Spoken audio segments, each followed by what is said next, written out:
Many of you may not know that the Liberty Defense PAC has a vice president, but here I am.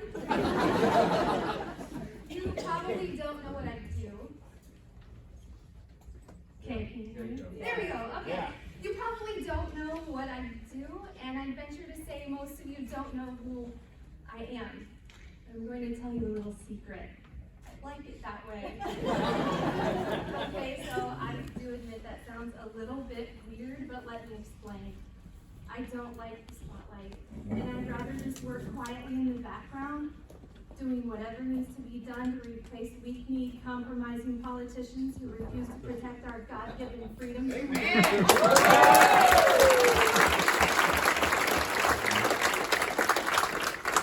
Tonight, my job is to tell you about the Liberty Defense PAC, why we exist, and what we do.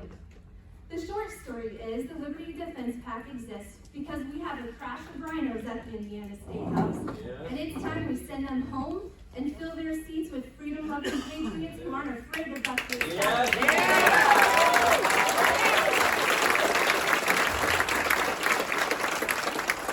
We exist because the voice of the people has been drowned out by the voice of Indianapolis businesses, Big Pharma, and dare I say the Indiana State Teachers Union.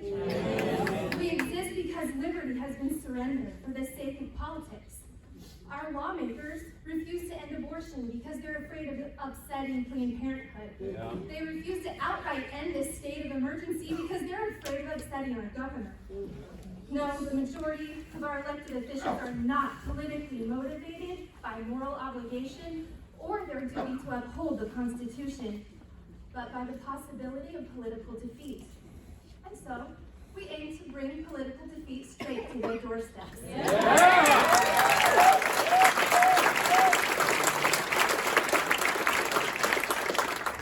see, Joe Biden and the rest of the radical left are on a tirade against freedom, and while our state legislators and Republican governor should be fighting back against these attacks, they are not taking the stands that they should be taking.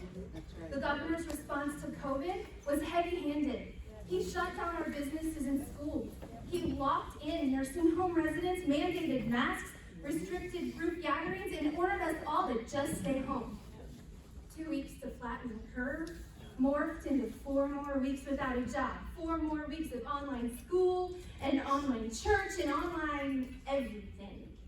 4 more weeks of restricted freedom, that's what it was.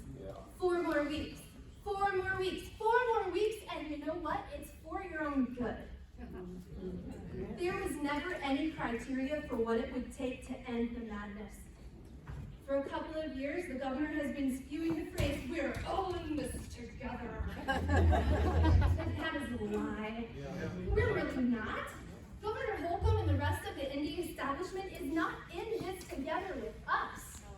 If they were, they'd be fighting tooth and nail for our freedoms, to preserve the Constitution, to uphold our rights, and to deny the monstrous, tyrannical federal government overreach from devouring our state. Instead, they toss us crumbs from their table and they instruct us to be satisfied.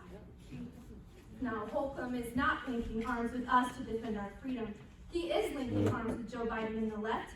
He swallowed the bait of federal dollars, hook, line, and sinker with all the strings attached. And he's not the only one.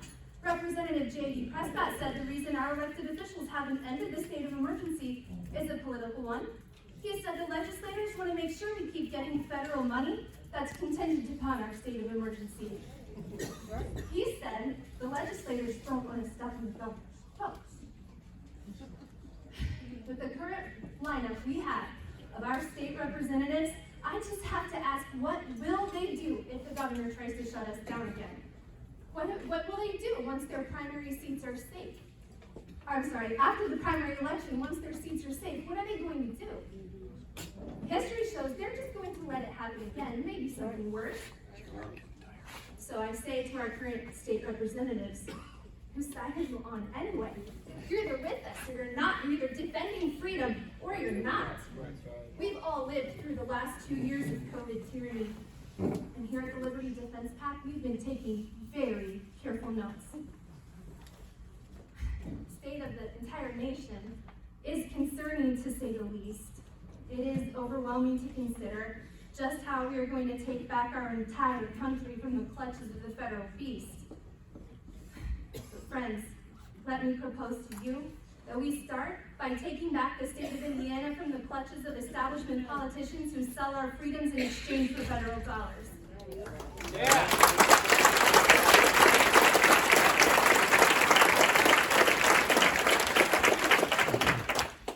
Our founding fathers were willing to sacrifice their fortunes, their sacred honor, and their very lives for freedom. Eric Holcomb and many of our state legislators will not even sacrifice the money carrot that Joe Biden dangles in front of their noses, leading them this way and that. Yes, freedom comes at a price. We know that. So did Patrick Henry. He famously said, "Is life so dear or peace so sweet as to be purchased at the price of chains and slavery? Forbid it, Almighty God. I know not what course others may take, but as for me, give me liberty or give me death. Give me liberty or give me death." Oh, how far we've strayed since then. The state of Indiana has declared, "Give me $5 and you can have my freedom." But the Liberty Defense PAC demands of our legislators, give us liberty or give us your seat in the General Assembly.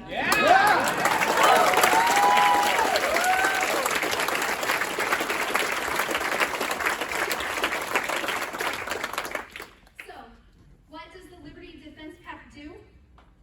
We defend freedom. How will we do it? Well, for starters, we plan to replace the rhinos. I hope you'll join us this election season as we stand and fight. Fight for freedom, for liberty, for the Constitution, for our God-given rights, for our children, and for their future. Let's saturate the State House with folks like you and me who are willing to defend freedom, to stand for what's right and good and true. Patriots who are courageous, even courageous enough to step on the governor's toes if that is what it takes.